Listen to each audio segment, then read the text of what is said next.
이 세상에서 가장 큰 권세가 있다면 그것은 단연 자녀가 되는 권세일 것입니다. 한번 자녀로 태어나면 부모가 평생을 피땀 흘려 이루어놓은 것을 전부 다 독차지하게 됩니다. 자녀들은 아무런 수고도 하지 아니하고 부모들의 것을 공짜로 가져갑니다. 당연하게 생각을 하고 마음대로 사용을 하고 마음대로 누립니다. 이것이 바로 자녀의 권세라는 것입니다. 오늘 우리는 성경 말씀을 통해서 가장 감동적인 하나님의 음성을 들을 수가 있습니다. 우리같이 부족한 사람들을 향해서 하나님께서는 하나님의 자녀라고 부르고 계십니다. 하나님의 아들들이요 하나님의 딸들이라고 부르고 있습니다. 우리의 정체성을 저와 여러분들은 기억하고 살아가야 할 것입니다. 우리는 하나님의 자녀들이라는 것입니다. 구약시대에는 오직 이스라엘 백성들만이 하나님의 자녀들이었습니다. 수많은 민족들 가운데 유독 이스라엘 백성들만이 하나님께서는 하나님의 자녀로 구별을 하셨던 것입니다. 출애굽기 4장 22절에 있는 말씀을 보니까 이스라엘을 가리켜서 하나님의 장자요 하나님의 큰 아들이라고 했고, 이사야 64장 8절에 있는 말씀을 보니까 이사야 선지자는 여호와여 주는 우리 아버지시니이다. 우리는 진흙이요 주는 토기장이시니 우리는 다 주의 손으로 지으신 것입니다 라고 증거를 했습니다. 하나님과 이스라엘 백성들은 아주 특별한 관계를 맺고 있었습니다. 이게 무슨 말이겠습니까? 가장 가까운 관계를 이루고 있었던 것입니다. 가장 친밀한 관계, 뗄래야 뗄 수 없는 아버지와 아들, 아버지와 자녀의 관계를 맺고 있었던 것입니다. 그런데 사도 요한은 이 관계를 하나님과 우리들의 관계로 묘사하고 있는 것입니다. 우리들을 향해서 하나님의 자녀들이라고 부르고 있습니다.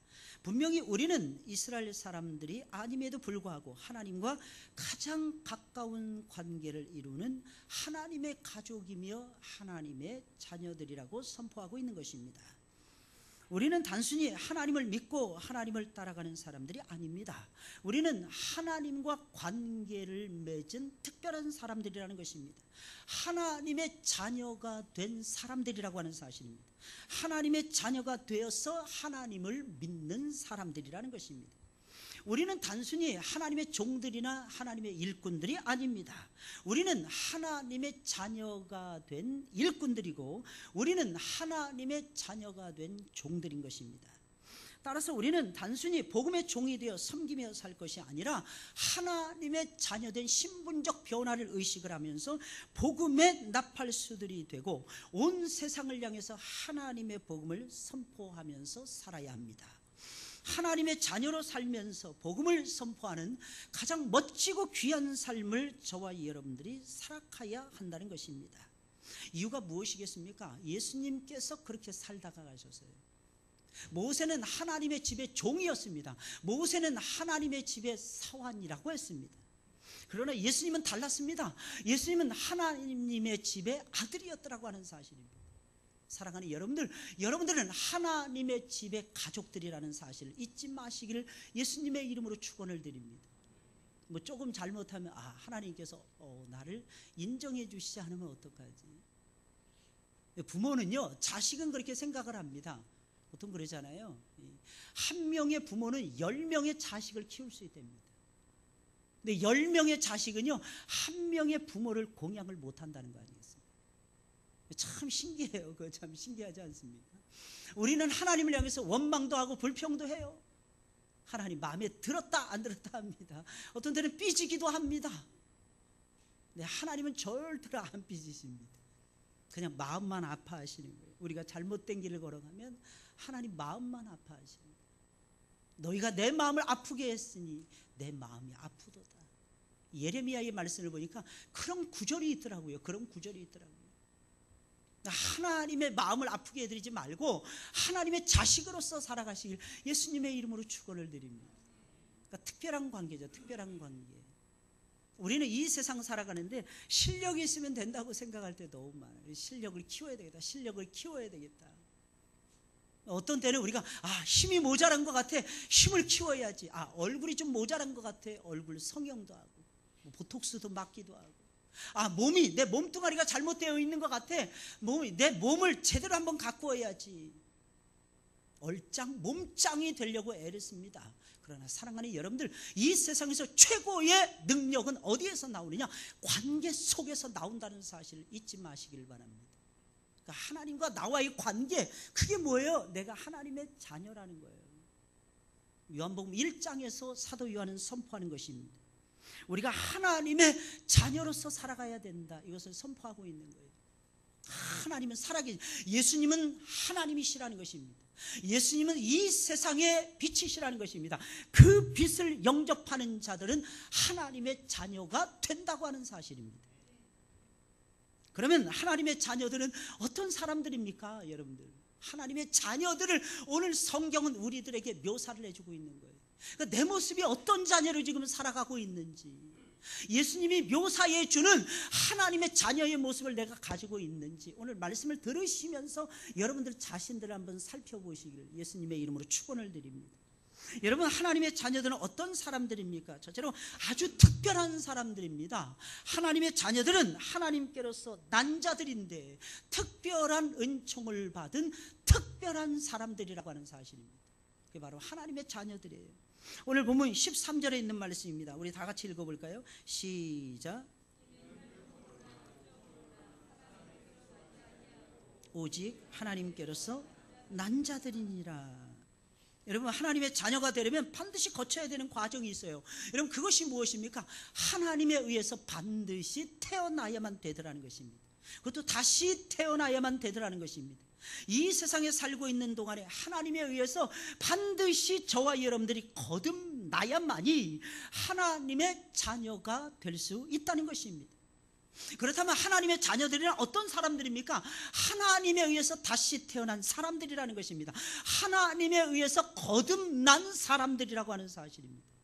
사랑하는 여러분, 우리는 이 세상에서 두 번 태어나야만 되는 것입니다. 한 번 태어난 것 가지고는 하나님의 나라에 들어갈 수가 없어요. 두 번째, 한 번 태어난 사람들은 두 번째 반드시 다시 태어나야만 되는 것입니다. 여기서 하나님께로서 난다라고 하는 이 말은요, 하나님에 의해서 거듭난다라고 하는 말과 같은 뜻인 것입니다. 여러분, 이 말이 무슨 말이겠습니까? 이것은 원래 우리가 하나님의 손에 의해서 태어나긴 했더라는 것입니다. 하나님에 의해서 우리가 태어났잖아요. 하나님에서 생명을 받았잖아요. 그래서 육적으로 저와 여러분들이 탄생을 하게 된 것입니다. 그것이 맞지만 이 세상에 사는 동안에 전능하신 하나님의 손에 의해서 다시 한 번 더 저와 여러분들이 탄생이라는 것을 맛보아야만 되더라는 것입니다. 다시 말씀드리면 우리의 속사람, 곧 우리의 영혼이 다시 하나님의 손에 의해서 새롭게 태어나야만 되더라는 것입니다. 여러분, 지금까지는 우리가 아담의 후손이었어요. 아담의 후손, 첫사람 아담의 후손이었습니다. 우리 엄마 아빠로부터 태어난 사람의 자손들이었습니다. 하지만 어느 순간에 하나님에 의해서 새로운 생명을 우리가 받은 것입니다. 그 생명을 받아서 나도 모르는 사이에 우리 마음속에 생명이 들어온 거예요. 나도 모르는 사이에 하나님의 사랑이 들어온 것입니다. 그 사랑과 생명의 역사를 통해서 저와 여러분들은 다시 새롭게 태어나게 된 것입니다. 엄청나게 큰 변화가 일어나서, 우리 속에서 새로운 변화가 일어나서 저와 여러분들이 새로운 피조물로 바뀌어지고야 말았다고 하는 사실입니다. 그런 사람들을 가리켜서 성경은 뭐라고 부르느냐? 하나님의 자녀라고 부른다는 것입니다. 오직 하나님의 사랑과 은혜와 그 생명으로 말미암아 저와 여러분들이 하나님의 생명을 받은 것입니다. 그래서 하나님의 자녀가 된 것입니다. 하나님의 생명을 받았기에 하나님의 자녀가 됐다고 하는 사실입니다. 사랑하는 여러분들, 거듭나기를 원하십니까? 하나님의 생명을 흡수하시길 예수님의 이름으로 축원을 드립니다. 하나님의 생명을 흡수해야 돼. 하나님의 생명을 받지 않으면 저와 여러분들은 다시 태어날 수 없어요. 하나님의 생명을 받지 않으면 하나님의 자녀가 될 수 없다고 하는 사실입니다. 사랑하는 여러분들, 하나님 나라는 아무나 들어갈 수 있는 그런 후질구란 그런 나라가 아닙니다. 오직 하나님과 하나님의 자녀들만이 들어갈 수 있는 가장 거룩한 나라, 최고의 나라, 가장 고귀한 나라가 하나님의 나라인 것입니다. 사랑하는 여러분, 그 나라에 들어가려면 하나님처럼 돼야 되는 것입니다. 우리가 어떻게 하나님처럼 될 수 있겠어요? 우리가 어떻게 하나님처럼 거룩해질 수가 있겠습니까? 우리가 어떻게 하나님의 사람이 될 수가 있겠습니까? 근데 하나님의 자녀가 되면 하나님처럼 된다고 하는 사실입니다. 근데 바로 이 작업을 누가 하시냐? 성령께서 하시더라고요. 사랑하는 여러분들, 오늘 이 교회 예배당으로 오실 때 여러분들 어떻게 나오셨습니까? 오늘은 주일이기 때문에 마땅히 내가 예배 드려야지, 여러분들의 의지를 가지고 나오셨습니까? 아니면 어젯밤부터 준비해서 오늘 일어나 보니까 주일이었어. 그렇지, 내가 자면서 깜빡 잊어버렸나 봐. 오늘은 내가 하나님 앞에 들어가서 멋진 예배를 드려야지, 그래서 나오신 것입니까? 아니에요. 하나님이 여러분들을 사랑하셔서 독생자를 주셨고, 그 독생자를 예수 그리스도, 그 예수 그리스도께서 보내주신 성령을 통해서 아는 것입니다. 그러니까 성령의 이끌림을 따라서 여러분들은 지금 이 자리에 나오게 된 것입니다. 그래서 여러분들을 향해서 하나님의 종, 하나님의 자녀라고만 부르는 것이 아니라 성령의 사람, 영의 사람이라고도 부르는 것입니다. 다른 말로 쉽게 말씀드리면 신령한 사람들이에요. 신령한 사람들. 할렐루야. 신령한 여러분들, 신령한 생각을 하시고 신령한 삶을 살아가시기를 예수님의 이름으로 축원을 드립니다. 성령으로 말미암아 거듭나지 아니하면 하나님 나라에 결단코 들어갈 수가 없는 것입니다. 그럼 우리는 어떻게 새로운 피조물로 다시 태어날 수가 있었던 것입니까? 이것은 미안하지만 혈통으로도 안 돼요. 육정으로도 안 됩니다. 사람의 뜻으로도 안 됩니다. 혈통이라는 것은 혈연 관계를 말하는 것입니다. 좋은 가문에서 태어났다고 해서 하나님 나라에 들어갈 수 있는 것이 아니라는 것입니다. 내 부모가 예수님을 믿는다고 해서 내가 믿음을 가지는 것이 아니라는 것입니다. 여러분, 육정이라는 것은 사람의 디자이어, 사람의 욕망을 말하는 것입니다. 그 욕망을 가지고 열망을 한다고 해서 하나님 나라에 들어갈 수 있는 것이 아닙니다. 거듭날 수가 있는 것이 아닙니다. 그렇다고 오해하지 마세요. 사람이 가지고 있는 결연한 의지, 사람이 가지고 있는 뜻, 그것만 결심만 잘하게 되면 하나님 나라에 들어갈 수 있는 것도 역시 아니라고 하는 사실입니다. 그래서 오늘 성경은 혈통으로나 육정으로나 사람의 뜻으로 나지 아니했다라고 성경은 묘사하고 있는 것입니다. 우리가 가지고 있는 굳은 결심, 그거 하면 좋잖아요. 그죠? 뭔가 사람이 한번 뭔가를 시작하면 그냥 뿌리채 뽑는 그런 근성, 그것이 있으면 뭔가를 이 세상에서는 이루며 살아갈 수 있잖아요. 하나님은 패역함을 가리켜서 뭐라고 했냐? 불성실함을 가리켜서 패역하다고 말씀하십니다. 우리는 생각해야 돼요. 우리 자신들이 과연 얼마나 성실한지, 내가 과연 얼마나 성실하게 하나님을 아버지로 모시고 잘 섬기고 있는지, 일정한 속도를 내면서 일정한 관계를 유지하면서 하나님 아버지 앞에 가까이, 좀 더 가까이 날마다 접근하는 인생을 살아가고 있는지, 우리 자신들의 모습에 대해서 반드시 생각을 해봐야 됩니다. 그래서 성실하면 너무 좋죠. 성실하면 하나님으로부터 인정을 받습니다. 성실하면 하나님께서 돌봐주십니다. 성실하면 하나님께서 좋은 열매를 여러분들에게 주십니다. 그러나 우리가 꼭 알아야 되는 것이 있어요. 아무리 우리가 성실하다 할지라도 그 성실함만 가지고는 하나님 나라에 못 들어갑니다. 거듭나지 못하더라는 것입니다. 다시 태어나지 못한다고 하는 사실입니다. 그럼 어떻게 해서 저와 여러분들은 거듭남의 체험을 할 수 있는 것입니까? 오직 하나님의 말씀을 들음으로 거듭남의 체험을 하는 것입니다. 사랑하는 여러분들, 믿으시길 예수님의 이름으로 축원을 드립니다. 우리가 하나님의 자녀로 다시 태어날 수 있는 방법, 여러 가지가 아니라 딱 한 가지. 이게 무엇이라고요? 하나님 말씀을 그냥 청종하는 것입니다. 신앙은 굉장히 단순해요. 너무너무 단순하기 때문에 사람들이 신앙생활하는데 재미를 못 느끼는 거예요. 근데 그 말씀 속에 하나님이 계십니다. 그 말씀 속에 세계가 담겨 있습니다. 그 말씀 속에 우주가 담겨 있어요. 그 말씀 속에 천상의 세계가 드러납니다. 그 말씀 속에 땅의 법도가 나타납니다. 그 말씀 속에 땅 아래 물속에 있는 것들의 운동력까지도 저와 여러분들은 다 캐치하면서 살아갈 수가 있게 되는 것입니다. 그래서 말씀에 집중하셔야 되는 것입니다.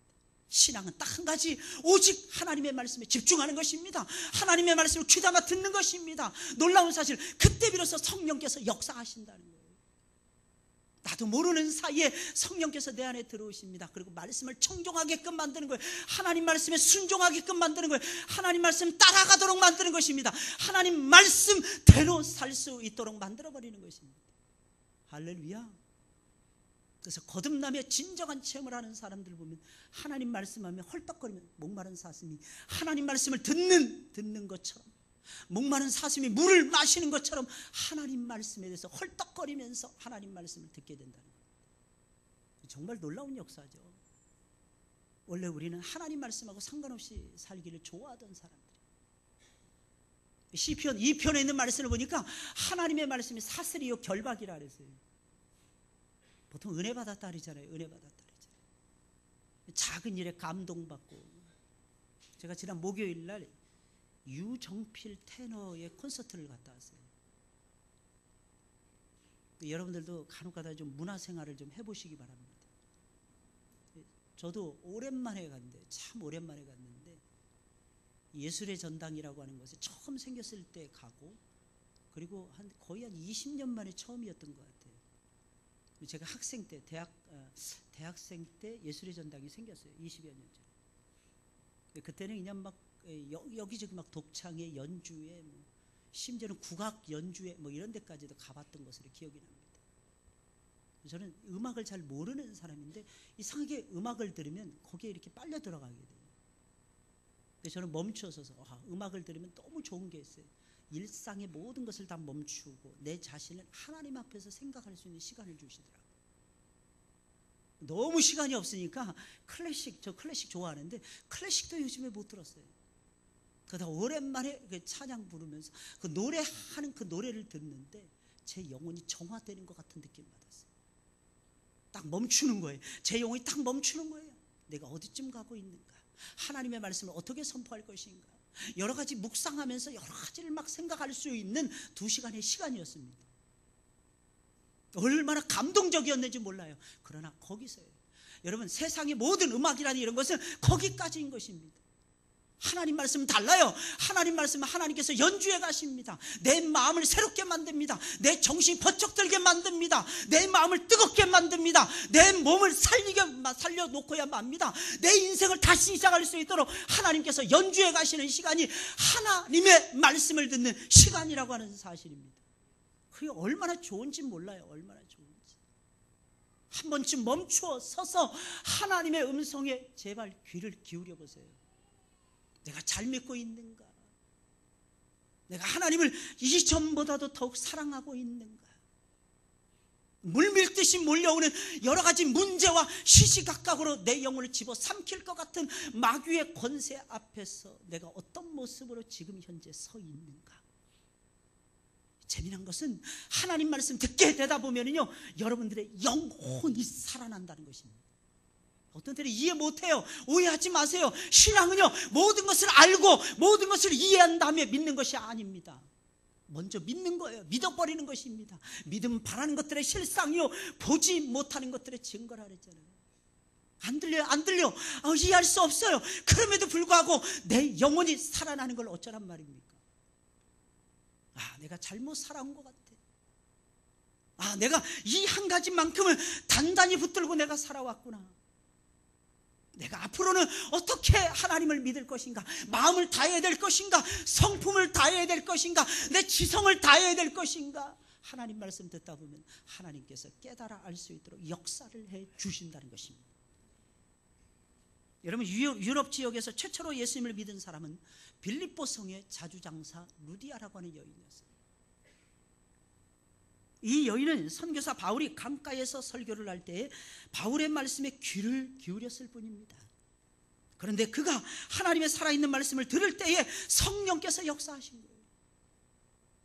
성령께서 그 여인 가운데 임재하신 것입니다. 그의 마음속에 새 생명의 원소, 새 생명의 씨앗을 뿌려주신 것입니다. 그때 자주장사 루디아는 자신도 모르는 사이에 하나님의 말씀을 받다가 성령께서 그의 마음을 활짝 열어 제킴으로 말미암아 하나님을 영접하고 하나님을 믿고 예수님을 영접하고 예수님을 믿는 놀라운 역사가 벌어지고 말았습니다. 그 자리에서 그 여인은 하나님의 자녀가 되었던 것입니다. 사도행전 16장 14절이 저와 여러분들에게 그것을 가르쳐주고 있는 것입니다. 이래서 사랑하는 하나님 말씀 듣는 것이 중요한 것입니다. 말씀을 들으면 성령이 역사하시는 거예요. 많은 사람이 성령이에요.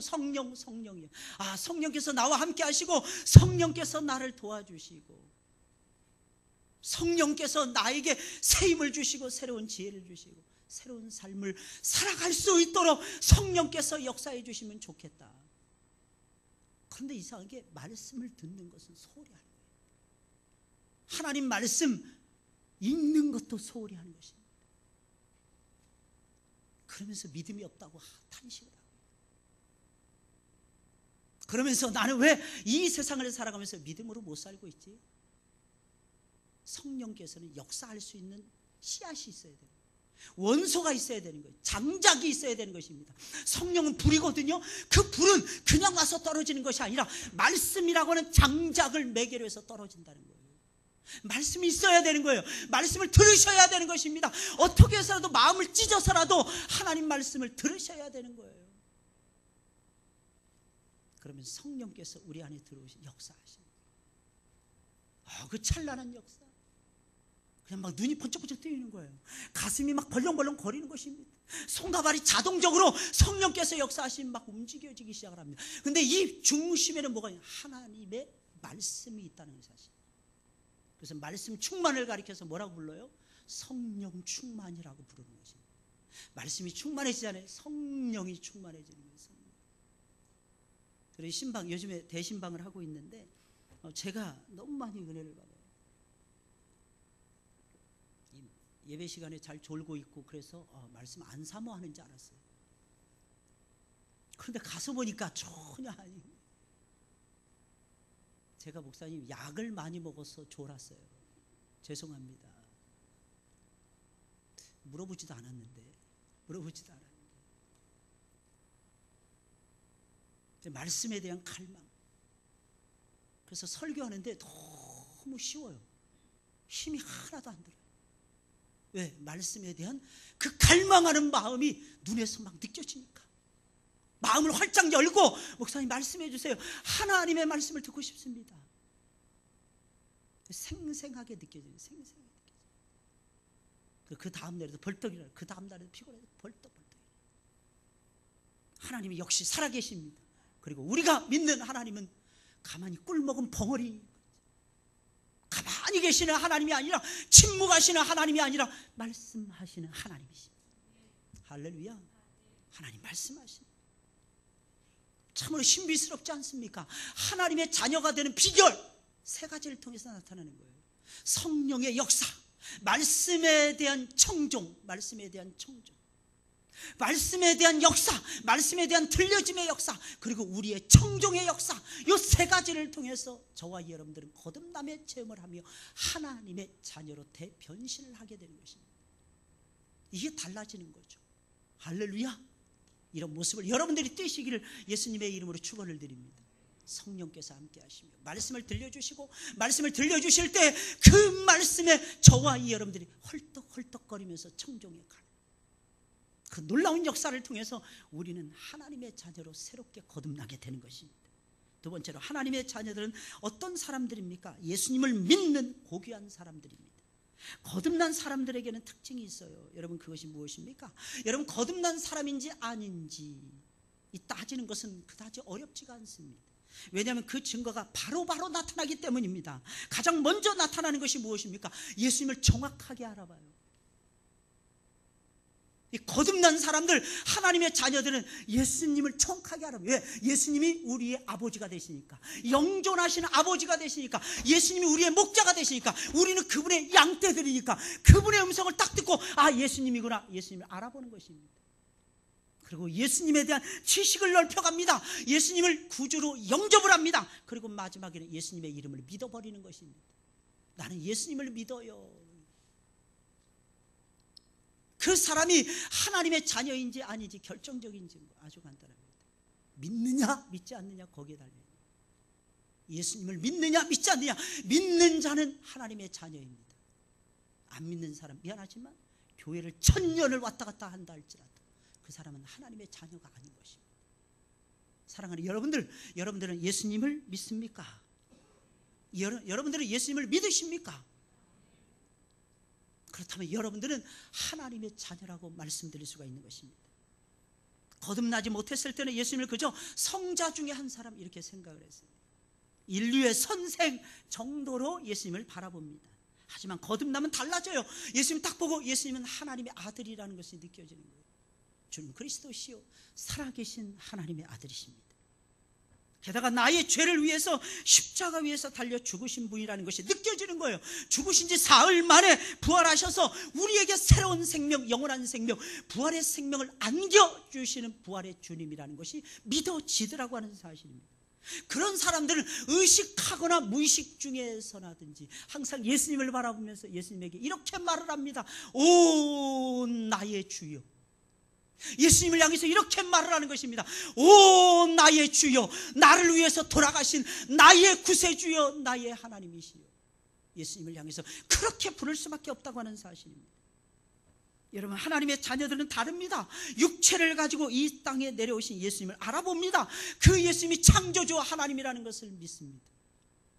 그 예수님이 우리의 영혼과 우리의 육체의 주인이라는 것을 믿게 되는 것입니다. 우리의 삶의 진정한 메시아요 왕이라는 사실을 믿게 되더라는 것입니다. 예수님이 이 세상에 오셨음에도 불구하고 안타깝게도 세상 사람들은 예수님이 오신 것을 알지를 못했습니다. 온 세상이 그분으로 인하여 만들어졌음에도 불구하고 세상 사람들은 심지어는 예수님을 알기조차도 꺼려하고 있었다는 것입니다. 심지어 하나님의 백성이라고 말하는 유대인들조차도 자기의 왕이 오셨는데, 자기의 임금님이 오셨는데, 그것도 사람의 몸을 입고 똑같은 우리들과 똑같은 모습으로 내려오셨는데 예수님을 영접조차도 하지를 않았어요. 예수님은 이 땅에 계시는 동안에 어디에도 머리 둘 곳이 없었다는 것입니다. 가장 불쌍하신 분이 예수님이에요. 머리 둘 곳이 있는 분들은 축복 속에서 살아가는 하나님의 백성들인 것입니다. 머리 둘 곳이 없었어요. 그 이유가 무엇입니까? 세상 사람들이 뭐 때문에 예수님을 알아보지 못했던 것이고, 유대인들조차도 심지어는 자기의 왕이 오셨는데, 자기들의 임금님이 오셨는데, 자기들의 백성이 자기들의 하나님이 오셨는데도 불구하고 자기 백성들조차도 알아보지를 못했던 것입니까? 그 이유는 두 가지예요. 고린도서 4장 3절 4절에 있는 말씀을 보게 되면 하나님의 복음이 세상 사람들에게는 가려졌기 때문이라는 거예요.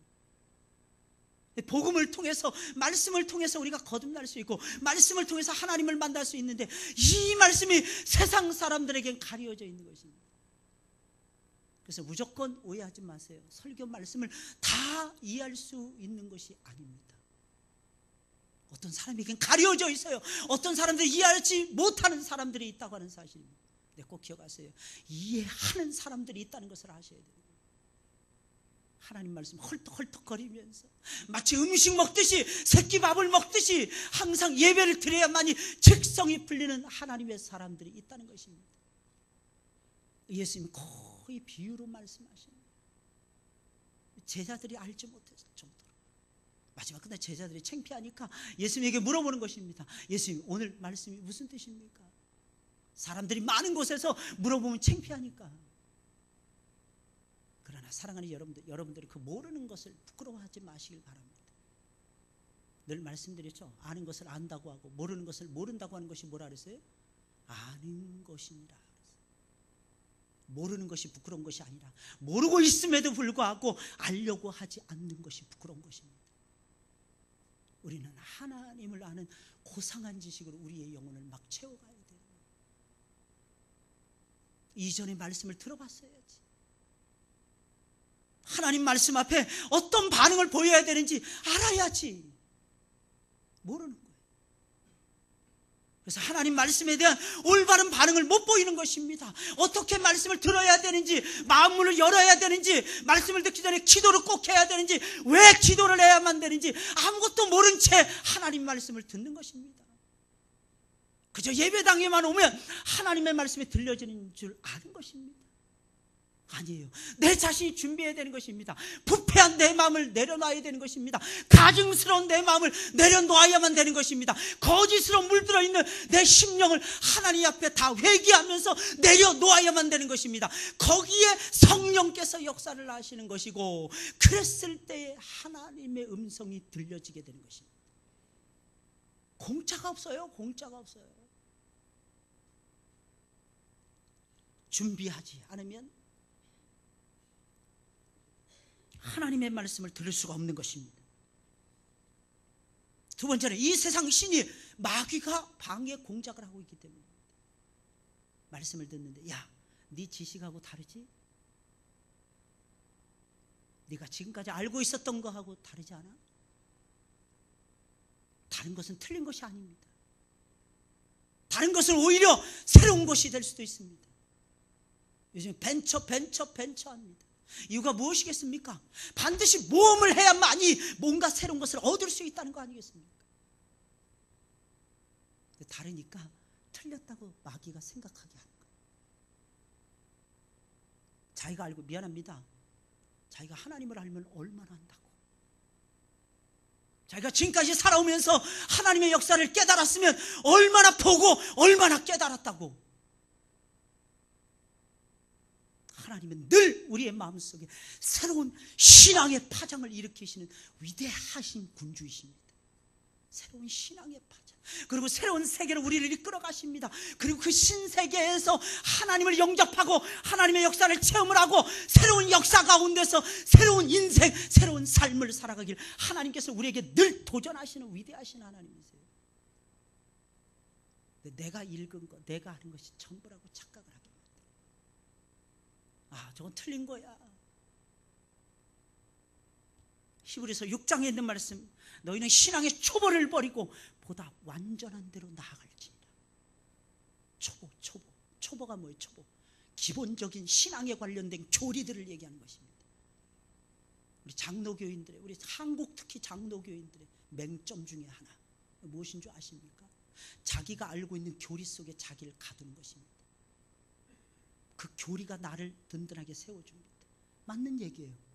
하나님에 대해서, 예수님에 대해서, 인간에 대해서, 교회에 대해서, 성령의 역사에 대해서, 구원의 역사에 대해서, 종말의, 마지막 종말의 역사에 대해서 저와 여러분들은 뚫어져라 쳐다보면서 알아야 될 것입니다. 그러나 오해하지 마세요. 그게 전부는 아닙니다. 그건 하나의 초석이에요. 기초인 것입니다. 보다 더 완전한 대로 나아가시는 여러분들이 되시길 주님의 이름으로 축원을 드립니다. 하나님, 예수님을 믿는 사람, 예수님을 믿는 사람. 말씀이 가려졌고 마음이 어두워진 거예요. 어지러워지는 거예요. 마귀가 자꾸 여러분들의 마음을 들쑤시는 대로 여러분들은 그저 흘러가고 있는 것입니다. 그러니 하나님 말씀이 안 들려오는 거죠. 심지어는 말씀을 들었음에도 불구하고, 깨달았음에도 불구하고 힘이 없는 거예요. 어떤 때 그 말씀대로 안 살게 되는 거예요. 그러면서 우리는 불평하는 거예요. 하나님은 왜 나를 위해서 아무것도 안 해주시지? 불평하고 원망하는 것입니다. 하지만 예수님을 영접하는 사람들이 있었습니다. 세상이 영광의 주님을 몰라보고 있을 때, 이스라엘 민족조차도 예수님을 배척하고 있을 때, 그럼에도 불구하고 예수님을 영접하는 사람들이 있었던 것입니다. 오늘 12절에 있는 말씀, 영접하는 자고 그 이름을 믿는 자들에게는 하나님의 자녀가 되는 권세를 주셨으니 라고 말씀하고 있어요. 많지는 않았지만 분명히 있었다는 것입니다. 바로 그 사람들이 하나님의 자녀들이었으며 물과 성령으로 거듭난 하나님의 사람들이었습니다. 여기서 영접한다라고 하는 말은 본문의 말씀에서 2번 나와요. 11절에 나오고 12절에도 나옵니다. 앞에 나오는 영접이라고 하는 파라람바노라고 하는 헬라어 단어인데, 이 말씀의 의미는 한 집단이 공동체적으로 예수님을 영접하는 것을 가리킵니다. 파라람바노. 12절에 또 나옵니다. 영접이라는 단어. 이 영접은 앞에 있는 11절에 나오는 영접이라고 하는 말하고 다른 단어인 것입니다. 그러나 똑같은 단어인데 앞에만 달라요. 어미만 다른 것입니다. 람바노라고 하는 단어인데 한 사람 한 사람이 개인적으로 예수님을 구주로 영접하는 것을 얘기하는 것입니다. 사랑하는 여러분들, 오해하지 마세요. 진정한 신앙은 우리는 틈만 나면 무리를 지으려고 해요. 틈만 나면 그냥 이 사람 저 사람 내 편으로 끌어들이려고 막 안달을 합니다. 여러분, 참 신앙은 그게 아니에요. 참다운 신앙은 한 사람 한 사람이 예수님 앞에 나아가서 무릎을 꿇고 예수님을 구주로 받아들이는 것입니다. 이 영접이라는 것은 그런 것입니다. 구주로 받아들이는 것입니다. 그것을 하나님께서는 뭐라고 하느냐, 믿는다라고 묘사하고 있는 것입니다. 영접한다, 믿는다, 이 말이 똑같은 말인 것입니다. 그러나 뒤에 나오는 믿는 자들에게, 믿는 자녀, 이 믿는다 이 말은요, 예수님을 받아들인 이후에 강하게 믿는다 이런 뜻인 것입니다. 흔들림 없이 믿는다 이런 뜻인 것입니다. 여러분들 예수님을 영접하고 예수님을 믿을 때에 제발 강하게 흔들림 없이 예수님을 믿으시길 예수님의 이름으로 축원을 드립니다. 오직 그 이름만을 믿어야 하는 것입니다. 왜? 그 이름에만 능력이 있어요. 여러분들의 죄를 사해주는 능력, 여러분들에게 부활의 권능을 집어넣어줄 수 있는 능력, 이게 어디에만 있느냐? 오직 예수라고 하는 이름에만 있는 것입니다. 마지막 세 번째로, 하나님의 자녀들은 어떤 사람들이었습니까? 하나님이 내려주시는 하늘의 큰 권세를 받은 능력의 사람들이었습니다. 오늘 분명히 오늘 본문의 말씀에 이렇게 말을 하고 있어요. 영접하는 자, 그 이름을 믿는 자들에게는, 그 이름을 믿는 자들에게는 하나님의 자녀가 되는 권세를 주셨으니, 이렇게 말을 하고 있어요. 여기서 이 권세라고 하는 단어, 헬라어로 엑수시아라고 하는 단어입니다. 이 말은 하나님의 절대적인 권능을 의미하는 것입니다. 하나님의 절대적인 권능을 당신만 가지고 있는 것이 아니라 여러분들에게 주셨다는 것입니다. 여러분들은 능력자로 살아가셔야 됩니다. 할렐루야. 쉽게 말씀드리면 이 말이에요. 하나님은 여러분들을 당신의 자녀로 불러주신 거야. 그러니까 불러주시고 하나님께서는 아무것도 안 주시는 것이 아니라 하나님의 지혜와 하나님의 능력을 한량없이 부어주신다는 것입니다. 그래서 우리가 마귀를 이길 수 있는 거예요. 우리가 무슨 재주로 마귀를 이길 수 있습니까? 우리가 죄악을 무슨 재주로 이길 수가 있겠습니까?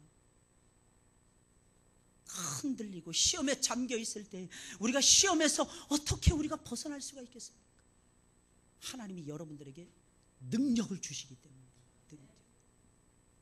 하나님을 사랑할 수 있는 능력, 하나님을 따라갈 수 있는 능력, 하나님 앞에 봉사하고 헌신할 수 있는 능력, 하나님은 자녀들에게 그 능력을 부어주셨다는 것입니다. 근데 참 답답하게 사람들 맨날 지는 사람들이 있어요. 맨날 지더라고. 왜 지냐고 물어봤더니 몰라서 졌대. 재미나죠? 왜 지느냐고 물어봤더니 힘이 없어서 졌대. 그걸 당연시 여기고 있는 거예요. 왜? 하나님을 만나기 전에, 하나님의 자녀가 되기 전에 늘 영적인 싸움에서 졌거든. 늘 영적인 싸움에 져서 마귀가 원하는 대로, 세상이 원하는 대로, 그저 내 마음이 원하는 대로 내 욕심을 따라서 살아왔거든. 그러니까 그게 당연하게 느껴지는 거예요. 그게 당연한 것이 아닌데, 이제는 달라져야 되는데, 이제는 하나님의 자녀가 되었는데, 이제는 이겨야 되는데, 이제는 감당해내야 되는데, 이제는 하나님을 사랑해야 되는데, 그 이상하게 지는 것이 당연하다고 생각을 하면서 지금도 우리는 숨 쉬면서 살아가고 있는 것입니다. 사랑하는 여러분들, 제발 이기시기를 예수님의 이름으로 축원을 드립니다. 지금 이기는 자들이 되었으면 좋겠어요. 요한계시록 2장 3장에 있는 말씀 보세요. 소아시아에 있는 7 교회를 향해서 하나님이 원하시는 것을 들려주고 계시잖아요. 그게 뭐였습니까? 영적 싸움에서의 승리였어요. 영적인 싸움에서의 승리, 그것이 여러분들이 되시길 예수님의 이름으로 축원을 드립니다. 이 싸움에서 이기셔야 돼요. 이 싸움은 이겨도 되고 져도 되는 그런 싸움이 아니에요. 반드시 이겨야 되는 싸움이라는 것입니다. 네, 그 능력을 누가 주느냐? 예수님이 주시는 것입니다. 그래서 우리 노래하는 거예요. 예수는 나의 힘이요 노래하는 것입니다. 예수는 나의 지혜요 노래하는 것입니다. 항상 예수님이 안겨주시는 그 지혜, 그 능력을 받아서 살아가시는 여러분들이 되시길 예수님의 이름으로 축원을 드립니다. 여러분 분명히 말씀드립니다. 여러분들은 특별한 사람들이에요. 하나님께로서 난 특별한 사람들, 예수님을 믿는 고귀한 사람들, 예수님 믿는 고귀한 사람들, 하나님이 주신 권세를 받은 능력의 사람들인 것입니다. 이 능력, 이 권세, 그것도 하나님의 절대적인 권능, 그 절대적인 권능을 우리들의 손에다가 하나님이 얹혀주신 거예요. 그러니까 이 능력을 받아서 힘있게 감당해 내신 여러분들이 되시길 예수님의 이름으로 축원을 드립니다. 우리 찬송